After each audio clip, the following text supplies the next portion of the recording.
The massive ships appeared without warning. They hung in space above Earth like dark mountains, blocking out the stars.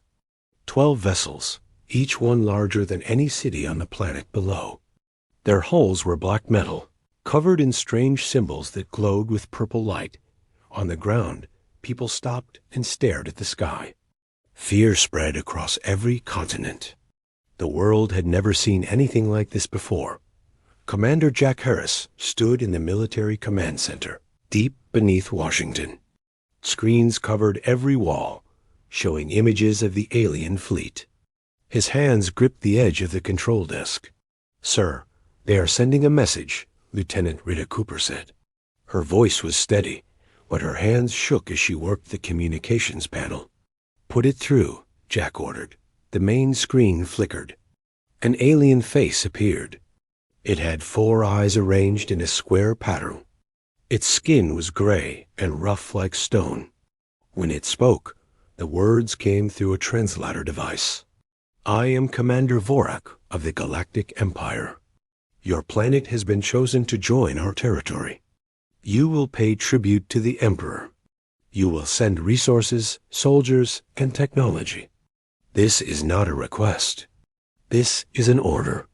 Jack felt anger rise in his chest. "This is Commander Harris of Earth Defense. We are a free people. We do not take orders from anyone."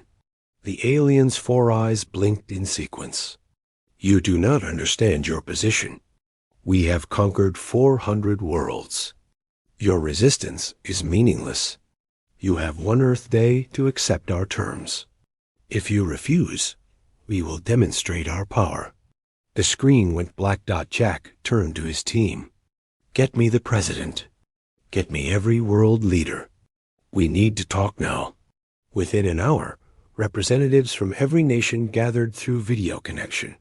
The United Nations building buzzed with activity. President Maria Santos spoke first. "They want us to become slaves," she said. "They want our resources, our people, our freedom." "We have no choice," said another leader. "Their ships are too powerful. We must negotiate." "Negotiate?" General Tom Bradley stood up. His voice was hard. "They are not here to negotiate. They are here to take." An old scientist named Dr. Robert Chun spoke up. "Our satellites have scanned their vessels. Their technology is advanced, yes, but not impossible to fight. We have been preparing for this scenario." "What scenario?" someone asked. "We did not know aliens existed until today." Dr. Chun smiled slightly. "We did not know for certain, but we prepared anyway. Humanity has always prepared for the worst." Jack Harris joined the conversation. "We have weapons they do not expect. We have courage they cannot measure. Most importantly, we have something they have never faced before." "What is that?" President Santos asked. "A species that refuses to kneel." The room fell silent. Every person there understood the weight of the decision. If they refused, people might die. Cities might burn. But if they accepted, humanity would lose something more important than life itself: dignity. "We put it to a vote," the president said. "All in favor of accepting the Empire's terms?" 3 hands went up out of 50 people in the room. "All in favor of refusing?" The rest of the hands rose high. President Santos nodded. "Then it is decided. Commander Harris, prepare your response to the Empire." Jack returned to the command center. He sat down at the communications station. Rita Cooper looked at him with worried eyes. "Are we really going to do this?" she asked. "Yes," Jack said. "Send them our answer." The transmission was short, simple. When Commander Vorak received it, he read the words on his screen with disbelief. "Earth refuses your demands. We are a free people. We will remain free. If you want our world, you will have to take it. And we promise you this: the cost will be higher than you can imagine." Vorak stared at the message. In all his years of service, no planet had ever refused the Empire. Not once. The Empire was too strong, too powerful. Resistance was suicide. He called his officers to the command bridge. "Prepare weapons," he ordered. "These humans need to learn their place in the galaxy. We will destroy one of their cities as a demonstration. Then they will beg to serve us." The alien fleet began to move into attack position. Their weapons powered up, glowing with deadly energy. But down on Earth, Jack Harris was not afraid. He pressed a button on his console. "Activate the defense grid," he said calmly. "Let us show them what humans are made of." Commander Vorak watched his targeting screen with satisfaction. He had selected a coastal city called Miami. Its population was 2 million. The destruction would send a clear message. "Fire the plasma cannon," he commanded. A beam of blue energy shot from the lead ship. It screamed through the atmosphere, leaving a trail of burning air. The people of Miami looked up in horror. Then something impossible happened. A dome of golden light appeared over the city. The plasma beam hit the shield and exploded harmlessly. The light spread across the sky like a protective hand. Vorak's 4 eyes went wide. "What is this?" "Sir, they have shield technology," his sensor officer reported. "It is reading as—" "I do not understand." "The power output is enormous." On Earth, Jack Harris allowed himself a small smile. "That is just the beginning." "Lieutenant Cooper, activate defense platforms." "Yes, sir." Around the planet, hidden installations came to life. They had been built in secret over 30 years, disguised as mountains, islands, and ocean structures. Humanity had spent trillions preparing for a threat they were not sure existed. Now that preparation would be tested, metal panels slid open across the surface. Rail guns emerged, their barrels pointing toward space. Missile silos opened. Laser batteries powered up. The entire planet transformed into a fortress. "Impossible," Vorak shouted. "How does a primitive world have such defenses?" His tactical officer looked frightened. "Commander, I am detecting over 3,000 weapons platforms. They are locking onto our ships. Evasive action." Vorak ordered. Too late, the first volley of missiles launched. They were not like normal missiles. These carried experimental warheads designed by Earth's best minds.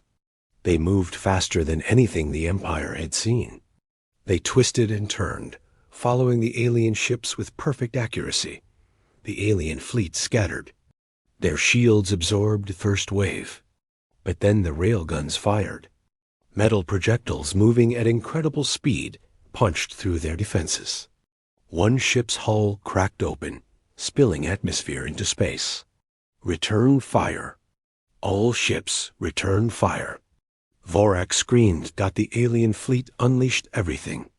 Plasma beams, missiles, energy weapons. The sky above Earth lit up like a second sun, but the shields held. City after city remained protected under golden domes. The alien weapons exploded against barriers that refused to break. General Tom Bradley watched from the command center. They expected us to be helpless. They thought we would be easy prey. Dr. Robert Sean nodded. "Humanity has fought wars for thousands of years. We know how to defend ourselves. We know how to fight." Jack Harris spoke into his communicator. "All units, execute Phase 2. Show them what our ships can do." From hidden bases on the dark side of the moon, human warships launched.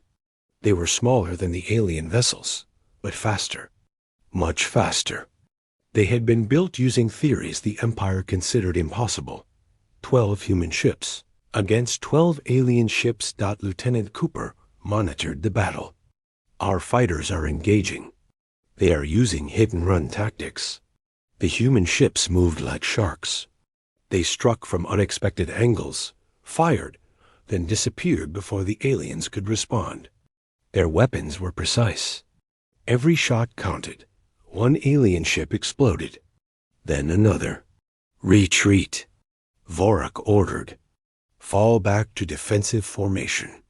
But the human ships did not give them time. They pressed the attack, coordinated, relentless. Fearless. Commander Jake Stevens led the human fighter wing. His voice came through the radio, steady and calm. "Remember your training. These aliens are used to enemies who surrender. We do not surrender. We fight." The battle raged for 2 hours. The space around Earth became a graveyard of burning metal. 4 alien ships were destroyed. 3 more were heavily damaged. Vorak could not believe what was happening. His empire had never lost a battle. Never. Yet here, at this supposedly primitive world, his fleet was being torn apart. "Send a message to the Empire," he told his communications officer. "Tell them we need reinforcements. Tell them Earth is not what we thought." But Jack Harris was already sending his own message. It broadcast across all frequencies, strong enough for the entire alien fleet to hear. "You came to our world expecting slaves. You found warriors instead. You attacked our cities expecting fear. You found courage instead. This is your only warning. Leave now, or we will destroy every ship you have. Earth does not bow. Earth does not break. And Earth will never surrender." On the alien command ship, Vorak felt something he had never experienced in battle. Doubt. Asterisk.